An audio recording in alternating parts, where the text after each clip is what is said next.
नमस्कार दोस्तों। आज हम गंधक को शुद्ध करेंगे, जिसको हम बली भी बोलते हैं या गौरी भी बोलते हैं, और इंग्लिश में इसको सल्फ़र बोलते हैं। तो गंधक का जो उपयोग है आयुर्वेद में बहुत किया जाता है। इसका उपयोग रसायन के रूप में भी किया जाता है। तो जो हमारे आयुर्वेद में है, इस गंधक को शोधन या शुद्धिकरण के बाद उपयोग किया जाता है।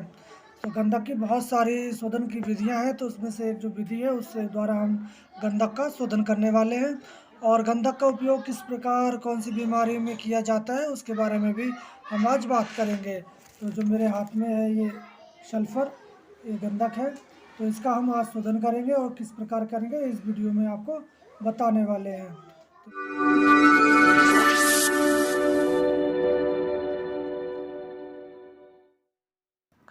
तो गंधक को शोधन करने के लिए हमें सबसे पहले उसको थोड़े थोड़े बारीक टुकड़े कर लेने हैं। हमने करीब 200 ग्राम गंधक ले ली है और ये कढ़ाई लोहे की लेनी है। उस कढ़ाई में हमें करीब 100 ग्राम के आसपास जो देसी घी है उसको हमें डाल देना है। और इस प्रकार हमने ये जो देसी घी है कढ़ाई में डाल दिया है। इसको हल्की आंच पे हम इसको पकाएंगे और जैसे ही ये थोड़ा सा गर्म हो जाएगा इसमें हम गंधक डाल देंगे और थोड़ी देर के बाद ये जो गंधक है इसमें से पिघल जाएगी और पिघल जाने के बाद इसमें हम फिर आगे का प्रोसेस करेंगे। तब तक हम इसमें थोड़ी सी गंधक के बारे में आपको बता दें। तो ये जो गंधक है इसका इतिहास काफ़ी पुराना है आयुर्वेद में, और उसको रसायन के रूप में भी प्रयोग किया जाता है। और इस गंधक की उत्पत्ति कैसे हुई तो इसके बारे में बहुत भ्रांतियाँ हैं और कई कथन भी हैं। कुछ लोग इसको पार्वती का रस भी बोलते हैं, कुछ लोग क्षीर सागर से इसको प्राप्त करते हैं, कुछ देवगिरी पर्वत से इसको प्राप्त करते हैं। कुल मिला के बात यह है कि गंधक हमें भूमि से ही प्राप्त होती है। उसके बाद इसका शोधन होता है, फिर इसे उपयोग करने लायक बनाई जाती है। गंधक एक मूल तत्व होने के वजह से ये रस शास्त्र के अंदर बहुत महत्व माना जाता है। ये जीवित जो प्राणियों की जो चमड़ी है उसके ऊपर लगाने से हाइड्रोजन सल्फाइड को बाहर ये निकालता है। इसी कारण इसको तेल के साथ लगाने से चमड़ी के ऊपर आपको थोड़ी सी जलन उत्पन्न हो सकती है। अगर चमड़ी नाजुक है तो कभी कभी फुंसियाँ भी निकल आती हैं, मगर इसको लेप करने से चमड़ी के अंदर जो कीटाणु है वो नष्ट हो जाते हैं और ये गीली खुजली में बहुत ही जल्दी आराम देता है। पेट के अंदर इसके 2 ड्रॉप लेने से आपको किसी भी प्रकार की कोई हलचल, बेचैनी या जलन नहीं होती है। और जिनके बॉडी में पित्त की मात्रा अधिक होती है तो कभी कभी उनके पेट में जलन या थोड़ा सा नुकसान हो सकता है।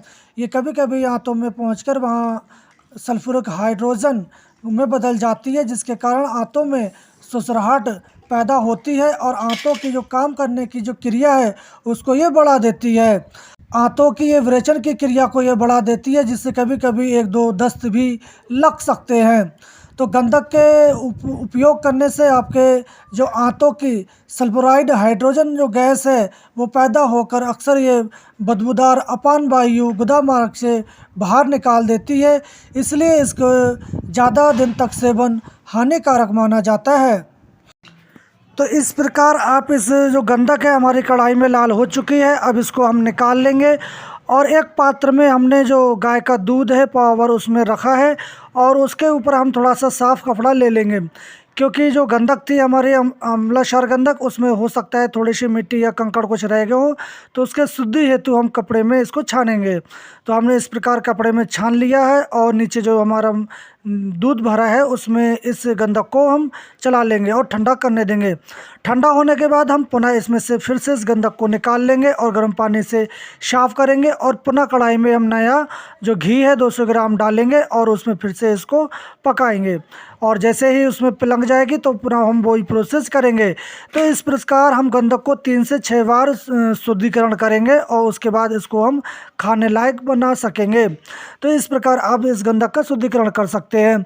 तो जब तक ये जो गंधक का प्रोसेस शुद्धिकरण का होता है तब तक हम इसके बारे में आपको और जानकारी बता दें कि इसको प्रयोग करने से आपको क्या क्या लाभ हो सकते हैं। आयुर्वेदिक मतानुसार गंधक रक्त शोधक, धातु परिवर्तक तथा 20 प्रकार के पिरमह तथा 18 प्रकार के कोढ़, मंदग्नि, वायु रोग, कफ रोग इत्यादि में बहुत ही फायदा पहुंचाता है और यह शरीर को नया रूप देने वाला होता है। आयुर्वेद की ये प्रधान औषधि है। आयुर्वेद में इसकी 4 प्रजातियां बताई गई हैं। एक लोनिया गंधक, दूसरा पीला अम्लाक्षार गंधक, तीसरा लाल और चौथा काला गंधक। तो लोनिया गंधक खाली लेप करने के काम में लाया जाता है, इसकी धुनी भी दी जाती है। और अम्लाक्षार गंधक ये बहुत ही चिकना, चमकदार और पीले रंग का होता है। कुछ इसमें हरी झाइयाँ भी दिखाई पड़ती हैं। ये गंधक सभी औषधीय रूप से और परद को सिद्ध करने के लिए इसका प्रयोग किया जाता है। लाल गंधक तोते के चोंच के समान होता है और ये लाल रंग पैदा करने के लिए इसका प्रयोग किया जाता है। इसमें सोना बनाने की क्रिया में इसका प्रयोग किया जाता है, मगर ये बहुत ही दुर्लभ होता है। आम लोग लाल गंधक के बदले में लाल कशिश दे देते हैं और जो किसी काम की नहीं आती है। इस गंधक को शुद्ध करना बहुत ही ज़रूरी होता है। अगर आप इसको शुद्ध किए हुए अम्लाक्षार गंधक का प्रयोग नहीं करते हैं तो आपको ये जिस योग में डालते हैं उसका ये योग कम हो जाता है। भ्रम, कोढ़ इत्यादि रोग उत्पन्न हो सकते हैं। शरीर की कांति, ताकत, शुक्र, उत्साह नष्ट हो सकते हैं। इसलिए गंधक को शुद्ध करना बहुत ही ज़रूरी होता है। तो इस गंधक की शुद्ध करने की कई प्रक्रिया बताई गई हैं। जिस प्रक्रिया से हम कर रहे हैं ये तो सिंपल नॉर्मल सी प्रक्रिया है, इसके द्वारा आप गंधक को शुद्ध कर सकते हैं। मगर इसके बाद अगर आप इसको गंधक रसायन बनाना चाहते हैं या खुद इसका सेवन करना चाहते हैं तो आप इसको विशेष क्रिया के अनुसार इसका शोधन कर सकते हैं। वो कुछ इस प्रकार है कि आप एक उत्तम क्वालिटी की गंधक अम्लाक्षार ले लें और उसमें अगर 1 शेर आप अम्लाक्षार गंधक लेते हैं तो उसका थोड़ा सा चूर्ण कर लें और एक लोहे की कढ़ाई आप ले लें, उसको धीमी आंच पर आप गर्म करें और उसमें आप गाय का घी ले लें 1 पाव भर और उसमें इस गंधक को डाल दें और हल्की आंच पर आप इसको पकाएं। जब ये लाल रंग की हो जाए, जब उसमें पिघल जाए, तब आप उसको त्रिफला का काढ़ा, गिलोय का काढ़ा इनमें डालकर आप इसको ठंडा करें। जब ये ठंडा हो जाए तो आप इसको निकाल लें और इस प्रकार आप इसकी 3 से 6 बार शुद्धिकरण करें। जब 3 से 6 बार इसका शुद्धिकरण हो जाए, आप उसके बाद इसका गाय का दूध, दालचीनी, काली मिर्च, तेज़पत्ता, छोटी इलायची दाने, बड़ी हर्र, उसकी छाल और गिलोय, हरेड़, वैड़ा, आंवला, मिर्च, पीपल, अदरक वगैरह इनकी जो 14 औषधियाँ हैं उनका आप स्वारस या क्वाथ की 8-8 भावनाएँ लगाएं और जब ये सारी भावनाएं लग जाएं तब उसके बाद आप इसमें जितनी आपकी गंधक है उसकी समभाग आप मिश्रिका मिलाकर आप किसी पात्र में रख लें।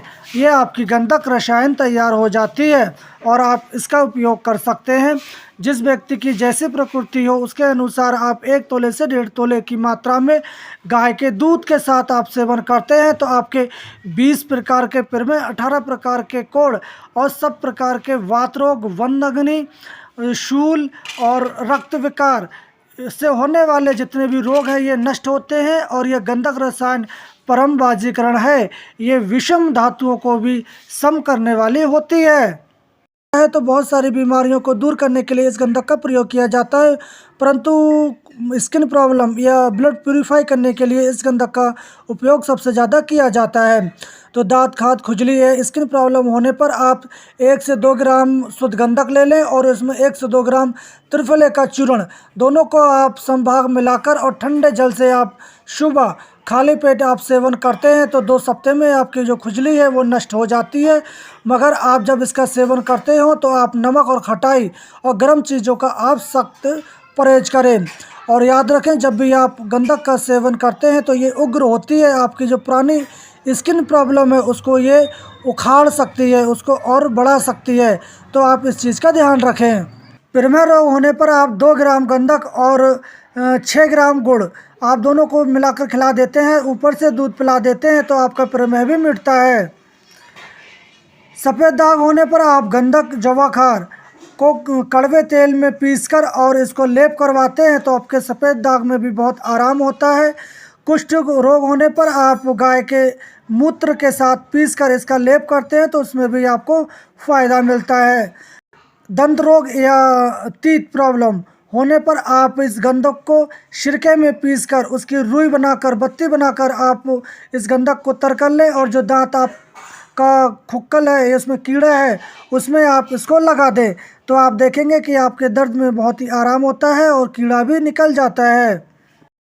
तो इस प्रकार हमारी जो गंधक है वो शोधित हो चुकी है और इसके जो बचा हुआ दूध है या इसमें जो हमारा घी आया है इसको हम फेंकेंगे नहीं, इसको हम रख लेंगे। इसका जब दही बन जाएगा तो इसका मंथन कर कर हम इसका जो ऊपर से नैनी या घी है उसको निकाल लेंगे और जितनी स्किन प्रॉब्लम है उसमें हम इसको लगाने का काम करेंगे। और इसकी हम गंधक बटी भी बनाते हैं तो उसको बनाने के लिए आप कुछ इस प्रकार इसकी तैयारी कर सकते हैं। आपको शुद्ध गंधक लेनी है 3 तोला, काली मिर्च 3 तोला और बायोविंडांग चूर्ण 3 तोला, अजमोद आदि 3 तोला, काला नमक 1 तोला, पीपर 1 तोला, समुद्र नमक 1 तोला, सेंधा नमक 4 तोला और आपको काबुल हरड़ ये लेनी है 6 तोला और चित्रक की छाल 1 तोला और सोंठ 3 तोला। ये सभी चीज़ें आप बारीक करके इसका चूर्ण कर लें और आप इसको 24 घंटे तक नींबू के रस में खरल करना चाहिए। जो जो रस आपका सूखता जाए आप इसमें नया रस मिलाते जाएं और इसके बाद जब सूख जाए तो आप इसकी बेर, जो जंगली बेर होता है उसकी जो गिरी होती है उसके बराबर आप इसकी गोलियां बनाकर रख लें और इस गोली को खाने से आपकी अछिड़ता, मंदगनी, पेट का दर्द, वायु दर्द, तमाम जो पेट के दर्द हैं वो दूर होते हैं, आपके स्किन प्रॉब्लम जो है दूर होती है। तो इस प्रकार आप इस गंधक बटी का प्रयोग भी कर सकते हैं। और वैसे तो हमारे यहाँ गांव में या हम लोग जो है इसकी करीब 500 से 1 ग्राम की जो मात्रा है शुद्ध गंधक की वो भी हम दूध के या गुनगुने पानी के साथ अदर औषधियों के साथ सेवन करवाते हैं तो भी ये ब्लड प्यूरिफाई स्किन प्रॉब्लम में काफ़ी काम करती है। तो इस प्रकार आप इस सल्फर या जो गंधक है इसका उपयोग कर सकते हैं। आप इस जो अम्लाक्षार गंधक है इसका जो अशुद्ध गंधक है उसका सेवन ना करें, नहीं आपको इससे दिक्कत शरीर में उत्पन्न हो सकती है। शरीर में पित्त की मात्रा बढ़ सकती है, खाज, खुजली, कोढ़ या नपुंसकता जैसी बीमारियां हो सकती हैं। तो जब भी आप प्रयोग करें तो अम्लाक्षार गंधक का उपयोग इंटरनली करते हैं, खाने में करते हैं तो आप इसका 100 दिन के बाद ही करें। और इस गंधक का उपयोग जितनी मात्रा में और जितनी समय तक बताया गया है उतनी मात्रा में आप कर सकते हैं। अगर आप इस गंधक का उपयोग किसी विशेष बीमारी में और करना चाहते हैं तो आप किसी डॉक्टर या चिकित्सक की रेख या सलाह अनुसार आप कर सकते हैं। तो आप इस गंधक का प्रयोग कौन सी बीमारी में किस प्रकार करते हैं आप हमें कमेंट बॉक्स में जाके बता सकते हैं। और एक नई जानकारी के साथ हम कल फिर हाजिर होंगे। तब तक के लिए आप स्वस्थ रहें और मस्त रहें। जय हिंद।